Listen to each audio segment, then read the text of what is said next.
Good morning students. Hindi कक्षा में आपका स्वागत है। हम पाठ 4 पढ़ रहे थे। अब हम आगे बढ़ते हैं।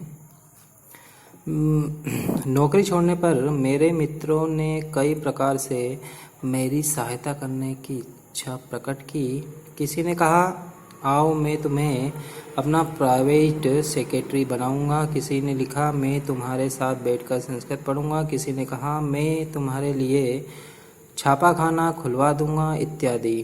पर मैंने सबको अपनी कृतज्ञता की सूचना दे दी और लिख दिया कि अभी मुझे आपके सहायता दान की विशेष आवश्यकता नहीं है। मैंने सोचा, अव्यवस्थित चित्त मनुष्य की सफलता में सदा संदेह रहता है। क्यों न मैं अंगीकृत कार्य ही में अपनी सारी शक्ति लगा दूं। प्रयत्न और परिश्रम की बड़ी महिमा है। अतएव सब तज हरिभज की मसल को चरितार्थ करता हुआ इंडियन प्रेस के प्रदत्त काम में ही मैं अपनी शक्ति खर्च करने लगा। हाँ, जो थोड़ा बहुत अवकाश कभी मिलता तो मैं अपने अनुवाद आदि का कुछ काम और करता था। समय की कमी के कारण मैं विशेष अध्ययन न कर सका। इसी से संपत्ति शास्त्र नामक पुस्तक को छोड़कर और किसी अच्छे विषय पर मैं कोई नई पुस्तक न लिख सका। मेरी सेवा में सरस्वती का प्रचार जैसे तैसे बढ़ता गया और मालिक का मैं जैसे तैसे अधिकाधिक विश्वासभाजन होता गया। वैसे ही मेरी सेवा का बदला भी मिलता गया और मेरी आर्थिक स्थिति प्रायः वैसी ही हो गई जैसे मैं रेलवे की नौकरी छोड़ने के समय थी। इसमें मेरी कागर गुजारी कम दिवंगत बाबू चिंतामणि घोष की उदारता ही अधिक कारणीभूत थी।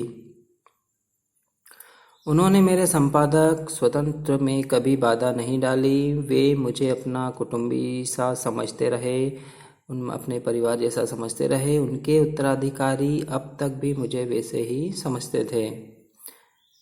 इस समय तो कितनी ही महारानियां हिंदी का गौरव बढ़ा रही है, पर उस समय एकमात्र सरस्वती ही पत्रिकाओं की रानी नहीं, पाठकों की सेविका थी। तब उसमें कुछ छापना या किसी के जीवन चरित्र आदि प्रकाशन करना जरा बड़ी बात समझ ही जाती। तुम्हें थी दशा ऐसी होने के कारण मुझे कभी कभी बड़े बड़े प्रलोभन दिए जाते थे। कोई कहता, मेरी मौसी का मरसिया छाप दो, मैं तुम्हें निहाल कर दूंगा। कोई लिखता, अमुक सभापति की स्पीच छाप दो, मैं तुम्हारे गले में बनारसी दुपट्टा डाल दूंगा। कोई आज्ञा देता, मेरे प्रभु का सचित्र जीवन चरित्र निकाल दोगे तो तुम्हें एक बढ़िया घड़ी या पैर गाड़ी नजर की जाएगी, मतलब भेंट की जाएगी। इन प्रलोभनों पर मैं बहरा और गूंगा बन जाता और सरस्वती में ही वही मसाला जाने देता जिससे मैं पाठकों का लाभ समझता।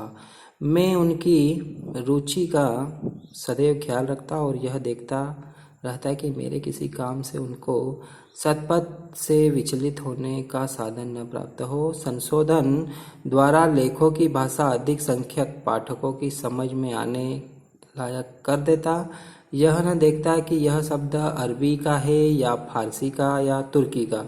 देखता सिर्फ यह कि शब्द, वाक्य या लेख का आशय अधिकांश पाठक समझ लेंगे या नहीं। अल्पज्ञ होकर भी किसी पर विद्वता की झूठी छाप छापने की कोशिश मैंने कभी नहीं की। ठीक है स्टूडेंट, यहाँ पर हमारा पाठ 4 समाप्त होता है। इसके क्वेश्चन आंसर मैं आपको सेंड कर दूंगा, आप लिख लीजिएगा। CW में ओनली क्वेश्चन आंसर ही लिखना है आपको। धन्यवाद।